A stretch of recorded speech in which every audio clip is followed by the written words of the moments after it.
श्री शिवाय नमस्तुभ्यम। हर हर महादेव। दोस्तों, आप सभी लोग जानते हैं कि 15 फरवरी 2025 यानी शनिवार को पड़ रही है फाल्गुन महीने की तृतीया तिथि। और दोस्तों, ये वो तिथि है जो फाल्गुन महीने में पड़ने वाली सबसे बड़ी तिथि है, क्योंकि यह शनिवार के दिन पड़ रही है और इसका बहुत ही बड़ा और विशेष महत्व होता है। पूज्य गुरु जी ने कहा है, अगर कभी भी मौका लग जाए और फाल्गुन महीने की तृतीया तिथि शनिवार को पड़ जाए तो आप लोगों को 11 चावल दाने का उपाय तो अवश्य ही करना चाहिए। इन दोनों का संयोग बहुत ही कम आता है। और दोस्तों, पूज्य गुरु जी ने अपनी शिव महापुराण की कथा में बताया है, इस दिन आपको 11 चावल दाने वाला उपाय तो अवश्य ही करना चाहिए, क्योंकि ऐसा दिन पूरे साल में सिर्फ एक ही बार आता है। और दोस्तों, आप सभी लोग जानते हो कि शनिवार का अगर सबसे बड़ा कोई उपाय है तो वो 11 चावल के दाने वाला उपाय है। तो दोस्तों, इस फाल्गुन माह के शनिवार के दिन आप लोगों को इस 11 चावल दाने वाले उपाय को जरूर करना है। बहुत सारे लोग होंगे जिन लोगों ने इस उपाय को न किया हो, मतलब पूरा साल निकल गया और उन्होंने किसी भी दिन इस 11 चावल दाने वाले उपाय को न किया हो। पर दोस्तों, आपके पास एक आखिरी मौका बचा हुआ है, जो कि 15 फरवरी के दिन है। तो इस दिन आप लोगों को इस वाले उपाय को जरूर कर लेना है। भले ही आपने पूरे साल भर इस उपाय को ना किया हो, पर अगर आपने इस फाल्गुन महीने के शनिवार के दिन अगर इस वाले उपाय को कर लिया तो आपको इस उपाय को करने का वो फल मिलेगा जिसकी आपने कभी कल्पना भी नहीं करी होगी। इसीलिए आप लोग इस वाले उपाय को एक बार जरूर कर लेना, ताकि आप लोगों के हाथ से यह मौका न जा सके और आपको इस उपाय को करने का फल मिल सके। दोस्तों, यह उपाय पंडित जी ने अपनी अभी की ही शिव महापुराण की कथा में बताया है। जिस उपाय को आज हम आपको बहुत अच्छे से समझाने वाले हैं। इस वीडियो को देखने के बाद इस उपाय को समझने के लिए आपको कोई और वीडियो को देखने की जरूरत नहीं पड़ेगी। तो चलिए दोस्तों, उपाय को शुरू करते हैं। देखिए, यह इस फाल्गुन महीने के शनिवार के दिन यह इतना खास होता है, इतना महत्वपूर्ण होता है। देखा गया है कभी कभी बड़े बड़े पूजा पाठ अनुष्ठान से जो मनोकामना पूर्ण नहीं होते, वो इस फाल्गुन महीने के दिन एक छोटे से उपाय करने से ही आपकी मनोकामना पूर्ण हो जाती है। और बहुत सारे लोगों ने इस उपाय को किया भी है और उनको इस उपाय को करने का फल भी जरूर मिला है। अगर आप लोग भी इस उपाय को करना चाहते हैं तो आप इस उपाय को पहले अच्छे से समझ लेना, सुन लेना, उसके बाद करना। आपको इस उपाय का फल जरूर मिलेगा। और इस उपाय को कर लेने से आपके घर में चाहे किसी भी प्रकार की दुख और समस्या क्यों ना चल रही हो, आपको उसका कारण भी नहीं पता है कि भाई यह समस्या किस कारण से चल रही है। उसका कुछ भी कारण हो सकता है, जैसे पितृ दोष हो सकता है या किसी भी तरह का मंगल दोष भी हो सकता है। तो इस दिन आप लोगों को यह वाला उपाय कर लेना है। ये एक ऐसा उपाय है जिस उपाय को अगर किसी विशेष दिन पर किया जाए तो भाई उस विशेष दिन का जो है वह तो हमें मिलता ही मिलता है, पर हमने उस दिन पर इस उपाय को किया है तो हमें उससे भी बड़ा फल मिलता है और फल बहुत जल्दी मिलता है, क्योंकि आप इस उपाय को बहुत ही बड़े और विशेष दिन पर कर रहे हो। तो चलिए अब उपाय के बारे में बात करते हैं, लेकिन उससे पहले आप लोगों को यह जानना आवश्यक है कि आखिर यह उपाय किस समय करना है, किसको करना है और कैसे करना है। तो चलिए हम आगे आपको वीडियो में एक एक करके बता देते हैं। लेकिन उससे पहले अगर आप लोग हमारे चैनल पर नए हैं तो हमारे चैनल को सब्सक्राइब कर लेना और इस वीडियो को लाइक करके कमेंट बॉक्स में श्री शिवाय नमस्तुभ्यम, ओम नमः शिवाय जरूर टाइप कर देना। तो दोस्तों, इस 11 चावल के दाने वाले उपाय को हमें इस शनिवार के दिन कैसे करना है, किसको करना है, किस समय करना है और कहां पर करना है, ये सारे सवालों के जवाब आपको इस वीडियो में मिल जाएंगे। और जो ये वीडियो देखेगा भाई, उसको 11 चावल के दाने वाला उपाय जरूर करना चाहिए, क्योंकि इस दिन एक चावल के दाने का भी बहुत ही बड़ा और विशेष महत्व होता है। और जब बात आ जाए 11 चावल के दाने की, तो ये सोने पे सुहागा वाली बात हो जाती है और ये एक बहुत ही बड़ा उपाय हो जाता है इस शनिवार तृतीया तिथि का।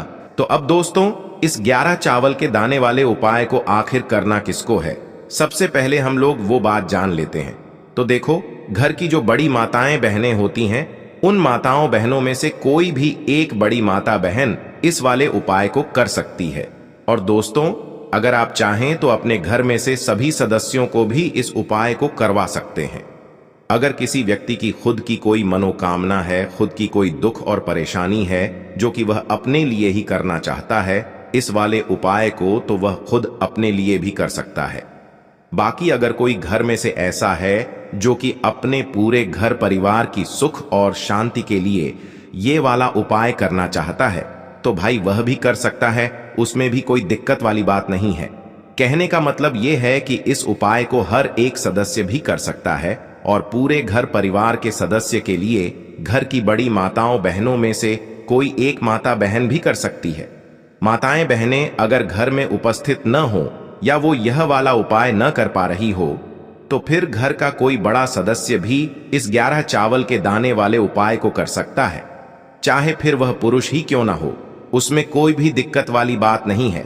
अब दोस्तों, इस 11 चावल के दाने वाले उपाय को हमें करना कहां पर है? हमें इसे शिव जी के मंदिर में जाकर करना है। बहुत सारे लोग प्रश्न करते हैं हर एक उपाय को करते समय क्या हम इस उपाय को घर पर कर सकते हैं? तो इस वाले उपाय को आप घर पर नहीं कर सकते हो। इस वाले उपाय को करने के लिए आपको शिव जी के मंदिर ही जाना पड़ेगा।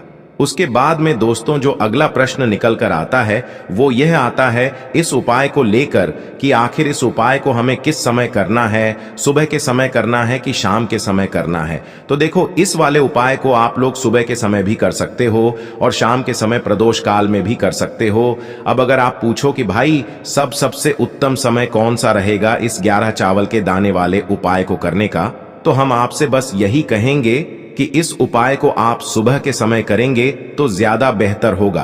बाकी अगर प्रदोष काल शाम के समय भी करेंगे तो भी अच्छा होगा, उसमें कोई भी दिक्कत वाली बात नहीं है। तो अब दोस्तों जो अगली सबसे बड़ी और महत्वपूर्ण बात आती है वो यह आती है कि सुबह अगर हम उपाय को करेंगे तो हमें कितने बजे से लेकर कितने बजे तक के बीच में करना है, और शाम के समय प्रदोष काल में करेंगे तो हमें कितने बजे से लेकर कितने बजे के बीच में करना है। तो देखो, सुबह जितनी जल्दी हो सके आप उपाय को करने की कोशिश करना। बाकी अगर किसी कारणवश लेट भी हो जाओ, थोड़ी देर भी हो जाए, तो 10 या 11 बजे तक भी आप उपाय कर लेना, पर 12 बजे से ज्यादा देरी न हो, ठीक है? इस बात का ध्यान रखना। उसके बाद में दोस्तों अगर शाम के समय प्रदोष काल की बात करें, प्रदोष काल का जो समय होता है वो शाम के 6 बजे से शुरू हो जाता है। मतलब शाम के 6 बजे से लेकर 7 बजे के बीच का जो समय होता है ये समय प्रदोष काल का समय होता है। पर अभी जो मौसम चल रहा है इस मौसम में जो है शाम बहुत देरी से होती है, तो आप इस उपाय को 7 या 8 बजे के बीच में भी कर सकते हो। मतलब शाम के 6 बजे से रात 8 बजे के बीच में आप कभी भी इस वाले उपाय को कर सकते हो, उसमें कोई भी दिक्कत वाली बात नहीं है। अब दोस्तों यहां पर इस उपाय को लेकर एक और सबसे बड़ी बात यह निकल कर आती है कि इस 11 चावल के दानों को हमें लेना कहां से होता है, और हमें इस उपाय को करने के साथ में क्या और कुछ भी सामग्री ऐसी होती है जो शिव जी के मंदिर लेकर जानी पड़ती है। तो देखो यहां पर हम आपको बता दें, सबसे पहले आप लोग ये जान लो कि यह जो 11 चावल के दाने वाला उपाय है, सिर्फ और सिर्फ आप उपाय की सामग्री लेकर कभी भी शिव जी के मंदिर मत जाना, क्योंकि हमें भगवान के सामने यह नहीं दर्शाना है कि अगर हम भगवान शिव जी के मंदिर आए हैं तो अपने फायदे के लिए आए हैं। तो इसलिए जो भी पूजन सामग्री है उपाय सामग्री है।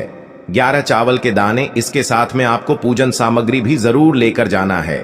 देखो, अगर सुबह के समय उपाय कर रहे हो तो सीधी सी बात है, 1 लोटा जल तो आप लेकर जाओगे ही जाओगे। वही 1 लोटा जल अगर मिट्टी का जल हो तो बहुत अच्छा रहेगा। मिट्टी का जल कैसे बनाया जाता है इसके लिए हमने पहले से बहुत सारी वीडियोस बना दी है। आपके पास इस दिन एक आखिरी मौका रहेगा मिट्टी का जल शिव जी पर चढ़ाने का और उपाय को करने का। बहुत बड़ा आपको इस दिन फल मिलेगा, तो इसलिए इस दिन हो सके तो भाई मिट्टी का जल चढ़ाना, तो अपने साथ में कम से कम 1 लोटा जल तो आपको लेकर जाना ही जाना है। अगर मिट्टी का जल नहीं है तो घर का जल भी आप इस्तेमाल कर सकते हो। इसके अलावा जो भी पूजन सामग्री है, देखो 11 चावल के दाने ये अलग आपके रहेंगे और जो आपकी पूजन सामग्री रहेगी वो अलग रहेगी। पूजन सामग्री में आप जो भी चीज लेकर जाना चाहे वो लेकर जा सकते हैं, उसमें कोई भी दिक्कत वाली बात नहीं है। वहीं अगर हम बात करें शाम के समय की, तो शाम के समय शिव जी पर जल नहीं चढ़ता है, इसीलिए शाम के समय आप लोग एक दीपक तैयार कर लें। जो कि गोलबत्ती का आटे का शुद्ध देसी गाय का घी का होगा, है ना? इस बात का आप लोगों को ध्यान रखना है और इस दीपक को आपको घर से जलाकर नहीं लेकर जाना है, भगवान शिव जी के मंदिर में जाकर ही जलाना है। इस बात का भी आप लोगों को ध्यान रखना है। अब दोस्तों, यहां पर हमें इस बात को समझना है कि यह 11 चावल के दाने हमें लेना कहां से है। क्या हमें दुकान से लेकर आना है, या हमें अपने घर से लेना है, या कहां से लेकर आना है, और कौन से चावल लेना है, क्योंकि चावल भी बहुत प्रकार के होते हैं। तो देखो, इन सभी सवालों के जवाब आप लोग एक बात में सुन लो कि भाई ये जो उपाय है, इस उपाय में आपको ये नहीं देखना है कि भाई कौन से चावल है, कौन से चावल नहीं है। बस जो भी चावल ले रहे हो वो चावल का दाना सबूत होना चाहिए, मतलब साबुत होना चाहिए, टूटा हुआ नहीं होना चाहिए, कटा पिटा नहीं होना चाहिए। ये बात आपको ध्यान रखना है। बाकी आपका चावल बासमती हो या सादा चावल हो या कोई सा भी चावल हो, उसमें कोई भी दिक्कत वाली बात नहीं है। तो सीधी सी बात है कि आपके घर के रसोई घर में जहां पर आप भोजन बनाते हो, वहां पर जो भी चावल आपके उपस्थित हो, उन चावलों में से अपनी एक कटोरी भर लेना या एक मुट्ठी चावल अलग से निकाल कर रख लेना, क्योंकि हम 11 चावल ही यहाँ पर इस उपाय में लेने वाले हैं। तो हमें यह चावल के दाने गिनकर निकालने पड़ेंगे। इस बात का आप लोगों को ध्यान रखना है। तो अपने उस चावल की कटोरी में से या चावल में से 11 ऐसे चावल के दाने आप लोग निकाल लो जो कि टूटे हुए ना हो, कटे पिटे ना हो, जिनमें कोई दाग ना लगा हुआ हो, है ना? अच्छे साबुत चावल के दाने 11 दाने आप लोग निकाल कर रख लो और इन्हें किसी भी एक कागज की पुड़िया में या किसी एक छोटी सी कटोरी में आप लोग रख लो, ताकि यह सुरक्षित रहे। आपके एक भी चावल का दाना इधर उधर ना हो और आपका उपाय भी पूरा अच्छे से हो जाए। तो भाई, जैसे ही आपका उपाय की जो सामग्री है, 11 चावल के दाने ये तैयार हो जाते हैं, उसके बाद मैं आपको जो भी अपनी पूजन सामग्री है, सुबह के समय कर रहे हो तो 1 लोटा जल या पूजन सामग्री जो लेकर जाना चाहो उसकी भी तैयारी कर लेना। और शाम के समय जा रहे हो तो भाई अपना जो दीपक है उसे तैयार कर लेना, ठीक है? और उपाय को करते समय शुद्धता का विशेष रूप से ध्यान रखना, ठीक है? सुबह सुबह स्नान करने के बाद ही उपाय को करने की आप लोग तैयारी करना। उसके बाद अगर शाम के समय की बात करें तो शाम के समय आपको स्नान करने की जरूरत नहीं है, पर शुद्धता का ध्यान रखना है। आपको स्नान तो नहीं करेंगे, आप हाथ मुंह धोकर भी इस वाले उपाय को शाम के समय प्रदोष काल में कर सकते हैं। इसमें कोई दिक्कत वाली बात नहीं है। तो आप अपने उपाय की पूरी सामग्री तैयार करके आपके पास ही में जो आपका शिव मंदिर हो वहां पर पहुंच जाइए। सबसे पहले शिव मंदिर में जाकर आप लोगों को उपाय नहीं करना है, पहले भगवान के दर्शन करना है, भगवान से आशीर्वाद प्राप्त करना है, फिर शिव जी की शिवलिंग के पास में आना है। शिवलिंग के पास में आने के बाद आप जो पूजन सामग्री लेकर आए हुए हैं, जैसे कि सुबह गए हुए होंगे तो 1 लोटा जल और जो भी पूजन सामग्री लेकर आए हैं, आप उनसे भगवान शिव जी की पूजन कीजिए। सबसे पहले तो 1 लोटा जल ही चढ़ेगा, उसके बाद में आपकी पूजन सामग्री चढ़ेगी। उसके बाद में अगर दोस्तों शाम के समय अगर आप इस उपाय को कर रहे हो तो अपने साथ में कम से कम एक जो दीपक है गोल बाती का जो आप अपने साथ में लेकर गए हो, उस दीपक को मंदिर में जाकर अपनी माचिस से जलाना है और उस दीपक को शिवलिंग के पास में रखना है, ठीक है? इस दीपक को रखने के बाद ही आप लोगों को अपना ये वाला उपाय शुरू करना है। और दीपक को ज्यादा पास में मत रखना, वैसे भी गर्मी पड़ रही है, भगवान शिव जी को आंच नहीं लगनी चाहिए, है ना? तो भाई, जैसे ही आपकी पूजा अर्चना हो जाती है, आप भगवान शिव जी को प्रसन्न कर लेते हैं। उसके बाद में शिवलिंग के पास ही में आप कहीं पर बैठ जाइए, सामने या आसपास जिस जगह पर आपको बैठना हो वहां पर बैठ जाइए और अपने वह 11 चावल के दाने अपने सामने निकाल कर रख लीजिए, क्योंकि अब यहाँ पर उपाय को यहाँ पर करने की आपको तैयारी करना है। और इस तरीके से जब आप उपाय करेंगे, पूजन सामग्री करने के बाद, पूजन अर्चना करने के बाद, तो आपको उपाय का फल बहुत जल्दी और बहुत बढ़ा होकर मिलेगा। तो अपने 11 चावल के दाने अपने सामने निकाल कर रख लेना। और यह जो उपाय है यह आपकी सीधे हाथ की हथेली से होगा, इसलिए इस बात का भी विशेष रूप से ध्यान रखना है। तो सीधे हाथ की हथेली का प्रयोग करके ही आप लोग अपना इस वाले उपाय को करना। अपने सामने जो भी आपकी कागज की पुड्डियां है उसको खोल कर रख लो, या कटोरी है तो भाई उसे अपने सामने रख लो और अपने वह 11 चावल के दाने निकाल लो, ठीक है? उसके बाद में दोस्तों अब आपको क्या करना है कि शिवलिंग आपके सामने होगी, तो आपने वह 11 चावल के दाने एक एक करके आपको शिव जी के शिवलिंग के ऊपर चढ़ाना है। कहां पर चढ़ाना है? शिवलिंग के ऊपर चढ़ाना है और कहीं पर भी नहीं चढ़ाना है। आपको अपने हथेली से तो शिवलिंग के ऊपर चढ़ना है, भले ही फिर वो अपने आप जलाधारी पर गिर जाए या मतलब वहीं पर गिर जाए, उसमें कोई दिक्कत वाली बात नहीं है, पर आप चढ़ाओ शिवलिंग के ऊपर ही।